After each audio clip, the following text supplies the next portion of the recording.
ये व्लॉग है 31 अक्टूबर और 1 नवंबर का। 31 अक्टूबर में जब सुबह सुबह मैं सो के उठता हूँ तो मॉर्निंग का व्यू कैप्चर करता हूँ और सीढ़ियों में थोड़ी देर बैठता हूँ। फिर पूरे पूरे दिन कुछ खास करने को था नहीं। बच्चों की छुट्टी जल्दी हो जाती है। 31 अक्टूबर मतलब कि जब भी महीने का आखिरी दिन होता है तो जल्दी जल्दी वो आते हैं स्कूल से और अपना होमवर्क पूरा करते हैं। अपना होमवर्क पूरा करने के बाद ये लोग खेलना शुरू करते हैं जल्दी जल्दी। और फिर धीरे धीरे शाम का समय होता है और शाम के समय में जिस समय घूम फिर रहे होते हैं, खेल रहे होते हैं, उस समय हम भी थोड़ा टहल रहे होते हैं। तो शाम को थोड़ा सा हम सीन रिकॉर्ड कर लेते हैं। कुछ इस टाइप का सीन हमारे इस खुले ग्राउंड में होता है। सामने लड़के लोग खेल रहे थे क्रिकेट और ये हमारे छत से कुछ इस टाइप का व्यू रिकॉर्ड होता है। शाम का व्यू ठीक ठाक आता है हमारे घर के ऊपर से, बिल्कुल क्लियर स्काई, ढलता हुआ सूरज और उगते हुए सूरज की दोनों ही ठीक लगते हैं देखने में। और ये थोड़ा मैं घूम रहा था छत के आसपास। पहले ये जो ग्राउंड है ये इसमें झाड़ बहुत ज़्यादा होता था, लेकिन अब इसको क्लियर कर दिया गया है। और ये रात को मैं आगे बाहर करके लाऊँ। क्या है कि चिपारनाथ गए थे, मम्मी चिपारनाथ गई थी भैया लोगों के साथ, भैया भाभी के साथ। तो उनका वेट कर रहा था बाहर बैठे बैठे, कब तक आएंगी।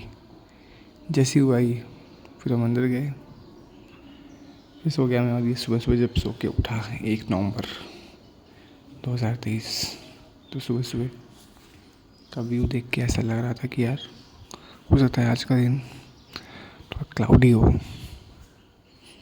लेकिन क्लाउडी दिन बदल गया सही डे में कैसे, जब धूप आ गई अचानक से। फिर नहा धो के मैं तैयार हुआ मंदिर जाने के लिए। और ये फरशू रोज़ ही ट्राई करता है अंदर आने की, आज तो आ भी गया। और ये पूजा पाठ चल रहा था, ये फरशू भी पूजा पाठ होते हुए देख रहा था। बहुत समझदार है वैसे ये, सिर्फ और सिर्फ तभी मानने का ट्राई करता है जब उसको लगता है कि यार कुछ है अंदर प्रसाद के रूप में, लेकिन हमको दे नहीं रहे, तब ये ट्राई करता है मानने का। और ये मैं हूँ, आसपास का व्यू देख रहा हूँ।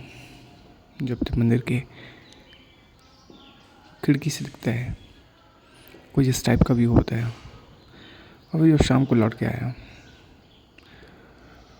और ये बच्चों के खेलने का समय जब था, उस समय थोड़ा सा वॉकिंग कर रहा था मैं, तभी का व्यू हमने कैप्चर किया। बच्चे लोग खेल रहे थे, 5 बजे के आसपास का समय था। और जब हम उन्हीं को देख रहे थे खेलते हुए। और वैसे आज का दिन था करवा चौथ, तो आज शाम का प्रोग्राम होता है। रात में जब चाँद के आने का वेट किया जाता है, पूरा दिन व्रत रखती हैं औरतें। तो वही मैंने खाना वाना पहले ही बना लिया था, तैयारी शुरू कर दी थी और 5-6 बजे के आसपास खाना बन गया था। फिर हम लोग गए मंदिर में कुछ इस टाइप का सीन था। साइड लेडीज़ वहाँ पे इकट्ठा हुई थी। और फिर उनके आने के बाद पंडित जी तो पहले से वहाँ बैठे हुए थे। उन्होंने प्रोसेस शुरू किया।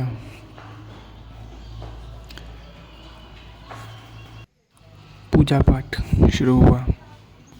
पूरा जो प्रोसेस है उसका, वो पूरा प्रोसेस फॉलो किया गया।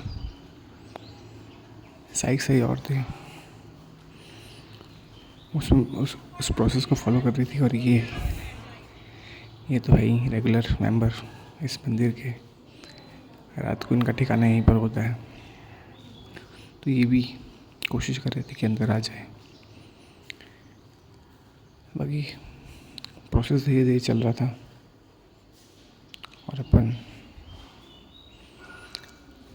रिकॉर्ड कर रहे थे कि किस तरीके से होता है पूरा प्रोसेस। और इसके बाद लगभग जैसे मुझे अंदाज़ा था कि लगभग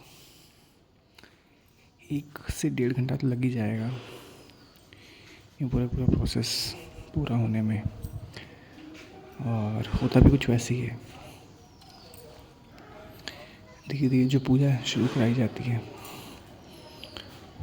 उसे प्रोसेस को धीरे धीरे फॉलो करते हुए ये पूजा होती रहती है। और बीच बीच में पता चलता है कि ये कुछ सामान भूल भी गई हैं। तो कुछ सामान जो ये लोग भूल गए थे उसको देना पड़ा इनको। और वहाँ जाके पता चला कि मम्मी भी भूल गई है, छल्ली लाना भूल गई है मम्मी। तो बोल तो ये थी कि बाबर जाओ जाओ, फिर बीच खुद ही मना करे कि नहीं जाओ, मैं मंदिर से घर आना पड़ता लेने के लिए। मैंने कहा क्यों भूल गए। जब तैयारी चल रही थी यहाँ पे आने की, 1-1.5 घंटे से सोच रहे थे कि हाँ जाना है मंदिर, तो हर एक सामान को रेडी कर लेना चाहिए। फिर पूरा जो प्रोसेस है फॉलो किया जाता है और फिर चाँद के आने का इंतज़ार किया जाता है। तो मुझे कहा चाँद को देखो कहाँ पर है। मैंने देखा चाँद आज थोड़ा लाल लाल टाइप का निकला है। मैंने उसको पहले नोटिस कर लिया। मैंने कहा कि ये चाँद आ गया है, जल्दी करो। मैं पूरा ये प्रोसेस फॉलो करने लगे। फिर चाँद के पास आके मैंने थोड़ी सी उसकी आरती की और उसको अर्घ दिया।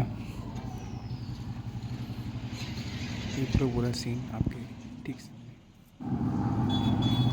तो ये सारी औरतें हैं, इन्होंने अर्घ दिया चाँद को।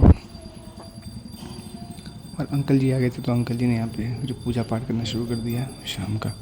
शायद सुबह शाम दोनों टाइम करते हैं। सुबह तो हम होते ही हैं तो हम देख ही लेते हैं, लेकिन शाम को आज देख लिया कि हाँ ये करते हैं शाम को भी। ये पूरा मंदिर उन्हीं के निरीक्षण में है। और फिर पंडित जी जो साकी से आए थे, इन्होंने कथा सुनाना शुरू कर दिया, जो कि कथा है करवा चौथ की। आखिर कथा कौन सी है, उसी कथा को इन्होंने सुनाना शुरू कर दिया। फिर इसके बाद प्रसाद वितरण किया, जितने भी नारियल से सबको तोड़ा गया, मिठाई, फिर प्रसाद बांटा गया। और फिर प्रसाद को बांटा गया और उसी बीच कुछ और बच्चे लोग थे, वो फोटोग्राफी करना शुरू कर दिए। फोटोग्राफी, वीडियोग्राफी, पूरे इसी प्रोसेस की। और पंडित जी एक नहीं 2 कथा सुनाए यार। तो उस कथा को बैठ के सुन रही थी औरतें। और ये कुछ भोग लगा के रखा था। और ये फरशू अपना एज ऑलवेज सही समय में पहुंच जाता है मंदिर, रहता है इसी गली में। ये फिर फोटोग्राफी वीडियोग्राफी का कार्यक्रम थोड़ा बहुत चालू हुआ लगभग 5 मिनट के आसपास। फिर हम लोग घर आ गए। घर में मम्मी ने फिर दोबारा वही प्रोसेस पूरा किया, तो हमने रिकॉर्ड किया और फिर उसके बाद सोने चले गए हम।